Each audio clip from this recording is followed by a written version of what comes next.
Oi, gente, sejam bem-vindos a mais um vídeo do meu canal. E hoje eu trago para vocês um vídeo sobre os meus repertórios, o que eu mais gostava de utilizar nas minhas redações do Enem. Então, eu espero que vocês gostem desse tipo de vídeo e bora lá! Bom, eu confesso para vocês que eu tenho uma certa afinidade a sempre utilizar algum repertório sociocultural de origem filosófica nos meus textos, porque eu sempre alinhava a partir do meu estudo de filosofia com redação. Como eu sempre tive muita dificuldade de filosofia, eu estabeleci uma meta de 40 a 42 acertos nos simulados em humanas, e eu sempre ficava na média dos 39, 40, eu não conseguia atingir a minha meta por conta de filosofia. Eu errava, se não todas, quase todas de filosofia. Então teve uma época dos meus estudos que eu falei, cara, preciso estudar filosofia. Então eu sempre estudava filosofia, no intuito de acertar as questões de humanas, mas também de já fazer isso como uma via de mão dupla. E conseguir bem também em redação e ter um repertório sociocultural bem diversificado. Então vamos lá. O primeiro eu coloquei Simone de Beauvoir, que é: o mais escandaloso dos escândalos é que nos habituamos a eles. Essa é uma máxima muito pequena, muito curta e o melhor, ela pode ser utilizada em qualquer tema da redação do Enem. Sempre as redações do Enem, elas vêm com uma problematização, algo que você tem que resolucionar. Então, essa frase de Simone de Beauvoir, ela se encaixa em qualquer tema. Porque você vai falar, cara, o maior escandaloso dos escândalos é que nos habituamos a eles. E você pode fazer uma conexão em qualquer parágrafo de desenvolvimento. Então, é uma muito boa, eu acho, e ela é bem curtinha, bem fácil de decorar. O segundo repertório eu coloquei sobre a ética kantiana, né, que é do Kant, e discorre sobre a moral. Então é assim: só age se a sua ação puder ser universalizada. Maria Clara, mas o que quer dizer isso? Bom, você só pode fazer essa ação se todas as pessoas puderem fazer também. Então, vamos lá. Um tema como de empatia humana, que foi o meu tema do Enem passado, que discorria sobre as dificuldades das relações humanas terem falta de empatia. Imagina se a gente vivesse em um mundo onde todas as pessoas agissem com falta de empatia. Eu acho que seria um mundo caótico, que as pessoas não conseguiriam viver, não estariam em sociedade e seria tudo muito ruim. Então você poderia facilmente colocar esse repertório e aliar ele à sua temática em discussão. Então é um ótimo repertório para qualquer tipo de tema também, e você pode usar tranquilamente. O terceiro repertório é Paulo Freire. Paulo Freire, eu já vi que na minha época de vestibulanda, muitas pessoas tinham receio de usá-lo. Primeiro, porque é um estudioso que todo mundo conhece, ou a maioria das pessoas conhece. Todo mundo lembra desse argumento, que é: a educação, quando não é libertadora, o sonho do oprimido é tornar-se o opressor. Então, todo mundo já deve ter ouvido falar. Se você não ouviu falar, saiba que muita gente coloca isso nas redações, principalmente quando o tema é de educação. E as pessoas tinham receio de usar. As pessoas têm na cabeça que elas devem ter repertórios exclusivos, que professores passaram exclusivamente para elas. Primeiro, o que é uma mentira. E segundo, o seu corretor não está preocupado se o seu repertório é exclusivo. Ele está preocupado se o seu repertório é pertinente com a discussão, entendeu? Então, assim, eu super usaria Paulo Freire. Acredito que Paulo Freire Paulo Freire é uma citação que pode ser utilizada não só em temas de educação. Eu não posso usar essa sentença só em temas de educação.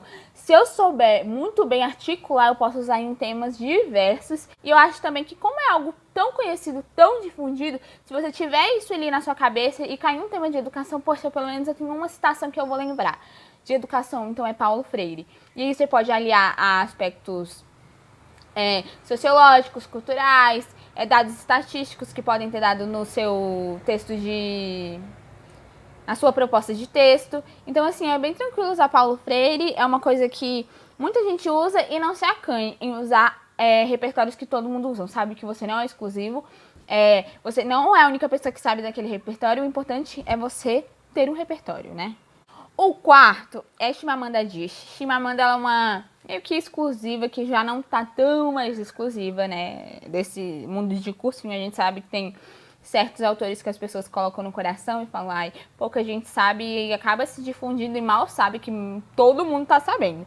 Mas Chimamanda Adichie, ela é bem mais conhecida pela história do feminismo, que ela ensina muitos pais a educarem, a formarem crianças que sejam feministas. Então, assim, é bem interessante. Mas hoje eu trago para vocês um texto que ela fala sobre o perigo da história única, né?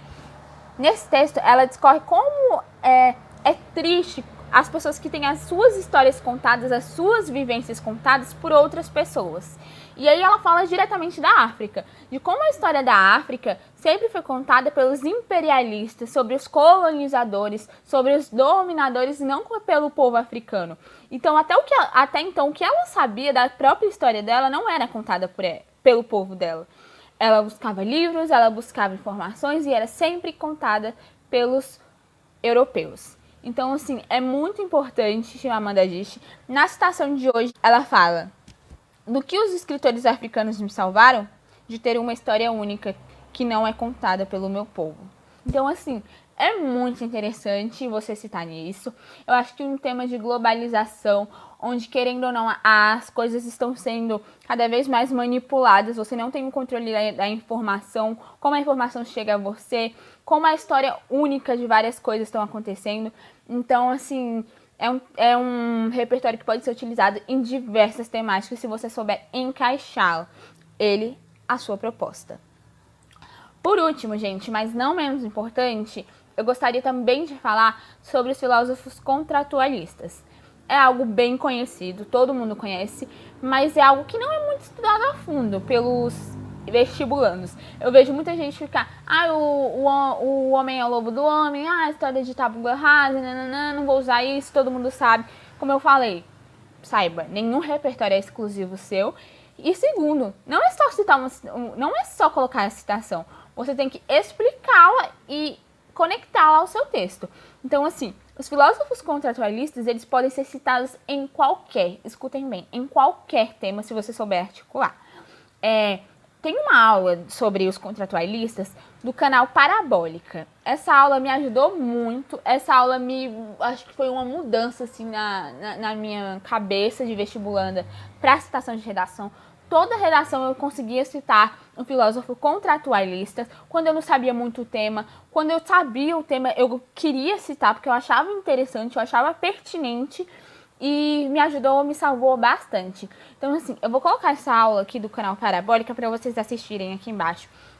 Assistam com todo carinho. Se você não tem, principalmente, muito repertório, eu tenho certeza que vai te salvar e, principalmente, vai te ajudar em duas coisas.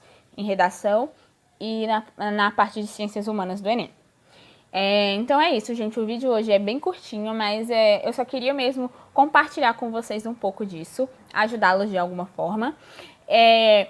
Só para explicar um pouquinho, eu tô um pouco corrida, por isso que eu não postei, mas eu pretendo sim postar, voltar a postar toda semana. Essa semana eu tô gravando o Med Vlog, que sai semana que vem. E na semana que vem eu vou ter uma aula no laboratório de anatomia. Eu sei que eu não vou poder mostrar muitas coisas pra vocês, mas o que eu puder mostrar, eu vou mostrar. E eu espero que vocês estejam aqui pra acompanhar. Um beijo, muito obrigada por terem assistido e até a próxima. Tchau!